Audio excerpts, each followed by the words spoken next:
નમસ્કાર મિત્રો, સ્વાગત છે તમારું અમારા યુટ્યુબ ચેનલની અંદર। મિત્રો, આજના વિડીયોમાં વાત કરવાના છે મોબાઈલ સહાય યોજના 2025 વિશે।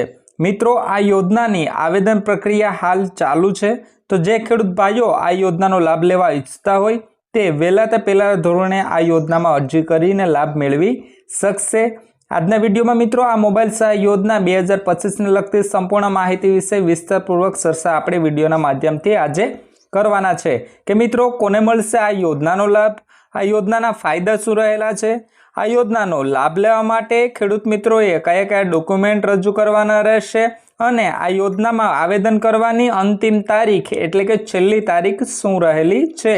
आ योजना ने लगती संपूर्ण माहिती विषय विस्तारपूर्वक जानकारी अमे विडियोना माध्यमथी आजे आपने जणावीशुं। तो मित्रों, विडियोमां आगळ वधीए ते पहेला चेनल पर नवा आव्या होय तो विडियोने लाइक करी देजो अने चेनलने सब्सक्राइब करवानुं पण ना चूकशो। तो मित्रों, सर्वप्रथम तो बात करिए कि मोबाइल सहाय योजना 2025 शुं छे। तो मित्रों, लाभनी बात करिए तो गुजरातना तमाम खेडूत भाईओने आ योजनानो लाभ मळवापात्र थशे। તેમજ યોજનાના ઉદ્દેશ્યની વાત કરીએ તો ખેડૂતોને ડિજિટલ બનાવવાનો આ યોજનાનો ઉદ્દેશ્ય રહેલો છે। તેમજ ખેડૂત મોબાઈલ સહાય યોજનામાં કેટલી સહાય મળશે તો મિત્રો ₹6000 અથવા તો 40% સુધીની સબસિડી બંનેમાંથી જે ઓછો હશે તે ખેડૂત મિત્રોને પ્રોવાઈડ કરવામાં આવશે। અને અરજી પ્રક્રિયાની વાત કરીએ તો મિત્રો આપે ઓનલાઈન આવેદન કરવાનું રહેશે। આમની સત્તાવાર વેબસાઇટની વાત કરીએ તો મિત્રો આઈ ખેડૂત પોર્ટલ ગુજરાતના મારફતે આપે ઓનલાઈન આવેદન કરવાનું રહેશે।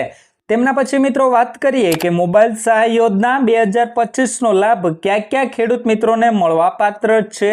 તો મિત્રો મોબાઈલ સહાય યોજનાનો લાભ લેવા માંગતા ખેડૂત મિત્રો ગુજરાતના ખેડૂત હોવા જોઈએ અને તેમની પાસે પોતાની જમીન હોવી જોઈએ।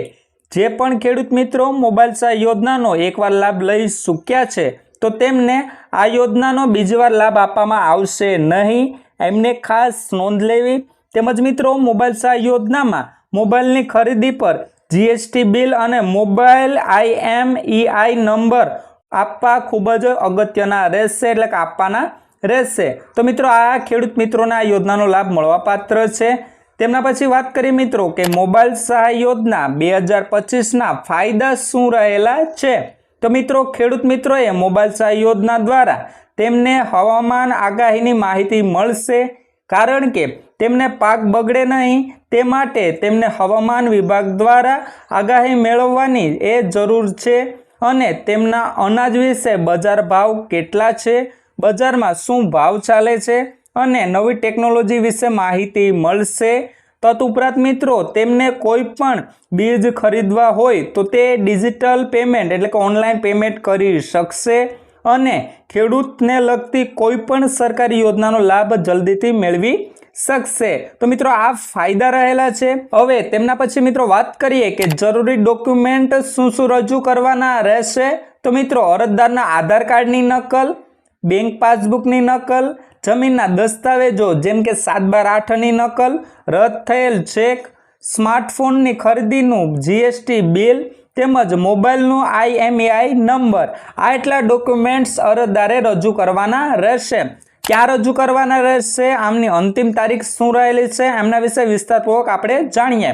તો મિત્રો આઈ ખેડૂત પોર્ટલ પર મોબાઈલ સહાય યોજના 2025 માટેની અરજી કરવાની તારીખ 24/4/2025 થી શરૂ થઈ ગઈ છે અને મિત્રો આમની છેલ્લી તારીખ 15/5/2025 સુધીનો સમયગાળો રહેલો છે। તો જે ખેડૂત મિત્રો આ યોજનાનો લાભ લેવા ઈચ્છતા હોય તે 15/5/2025 સુધીમાં આવેદન કરી શકશે।